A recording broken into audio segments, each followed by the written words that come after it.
What's up guys, it's Widgeon TV here. Bethesda has allowed the press and a select few Fallout YouTube channels to play and record Fallout 76 early. And I wasn't one of them. But even though I wasn't at the event, I still have a ton of great content coming up on this channel here in the next couple days. But anyway, over the last few months, I've been piecing together the story of West Virginia's famous cryptids, going over their backstories and speculating on how they will be implemented into Fallout 76. Now that all of this new gameplay has been released, we now can see a few of these creatures in action. So how well do these creatures hold up against their real-life counterparts? Well, let's go over that. But before we get started, I need to be clear at saying that none of this footage is mine. Like I said, I did not get invited to the footage event, so all of this footage came from other creators. I will put links in the description and sources where I can. That being said, I tried to get in touch with all the creators that I could, but some people didn't reply in the admittedly short amount of time that I've given them to respond, so if you see your footage in this video and don't want it to be there, just let me know on Twitter and I'll take it down. Alright, so let's get started with the Flatwoods Monster. I only have one clip of this extraterrestrial. From what we can see, the Flatwoods Monster is a creature that just roams the area around Flatwoods. In my Flatwoods Monster video, I speculated that there might be some sort of event centered around this cryptid, but that doesn't seem to be the case here. And it looks like a stunted floating alien that doesn't really look anything like the real fabled Flatwoods Monster. Also, it seems to shoot generic sci-fi out of its fingers, like some sort of Sith Lord.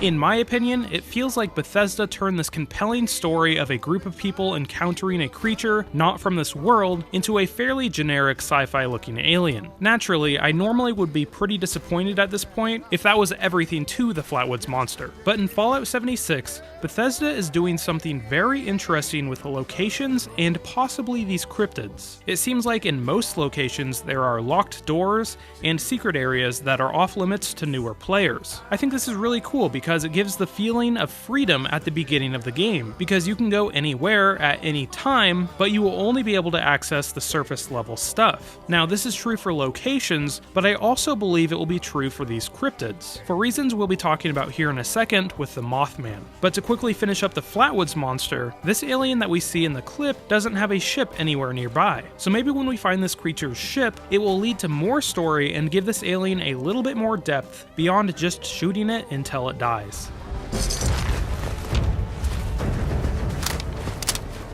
Now, let's move on to the Mothman. From what I've seen so far, I am both impressed and excited. I'm impressed because, unlike the Flatwoods Monster, the Mothman looks to be a much more accurate portrayal of this flying insect. In the gameplay that I saw, I didn't see any of the stalking that the developers talked about in the no-clip documentary, but we did see Point Pleasant, the Mothman Museum, and the famous Mothman statue. And this is why I'm excited. Inside the Mothman Museum, you can find all sorts of trinkets and holotapes expanding on the Mothman's mythos. But on top of that, you can find a room behind a locked door that leads to a secret chamber where it looks like people have not only been worshipping Mothman, but they have also been trying to summon him. That's confirmed by these notes on the podium. Again, this temple could mean that there's still more story behind the Mothman that we're still yet to uncover. Alright, now let's talk about the Grafton Monster.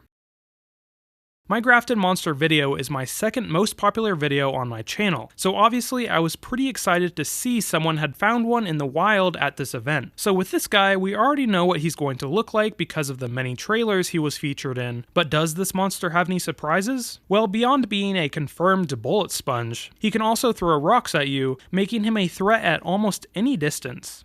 Now, when we talk about lore, well, the Grafton Monster didn't really have any lore. Its backstory basically consists of, I saw a white object on the side of the road. So I'm not surprised we don't see any additional lore at this point. But if you want the full backstory of the Grafton Monster, I highly recommend going and watching my video. I'll have links for all of the cryptids that I cover in this video in the description below.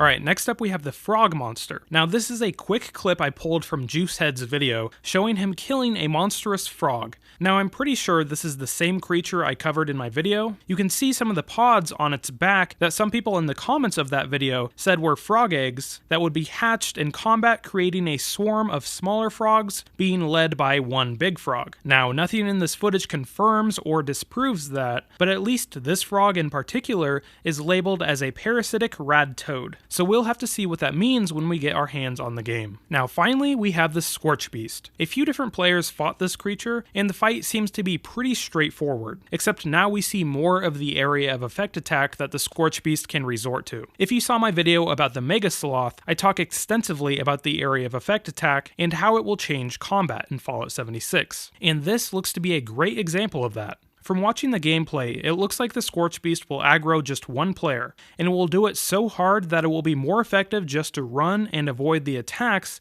than it will be to fight through the aggro attack. Just like the Scorch Beast's shockwave attack, it seems like all other cryptids might have a small gimmick to them. Like the Flatwoods Monster can teleport, the Grafton Monster can throw rocks, and the Mothman, well, it can scare you. Now, beyond these creatures that I've talked about, I personally didn't see any footage from the Snallygaster, Wendigo, Megasloth, or Moleman, so there's still plenty more mystery to discover. Now, that being said, if you see any gameplay of these creatures, I implore you to message me on Twitter and tell me about it. Alright, overall, I'm just really hopeful that these cryptids will be elevated above just strong enemies and ascend to become the legends that they truly are. Whether that's with extra lore, or especially difficult or evolving fights, I think it's important for Bethesda to make this happen. Alright, that's all I have on this kind of follow-up video. I hope everybody enjoyed it. If you did, make sure to like and subscribe. It really helps out my small channel. Also consider following me on Twitter. It's the best place for me to keep in contact with you guys. But anyway, this has been Widgeon TV. Thanks for watching, guys.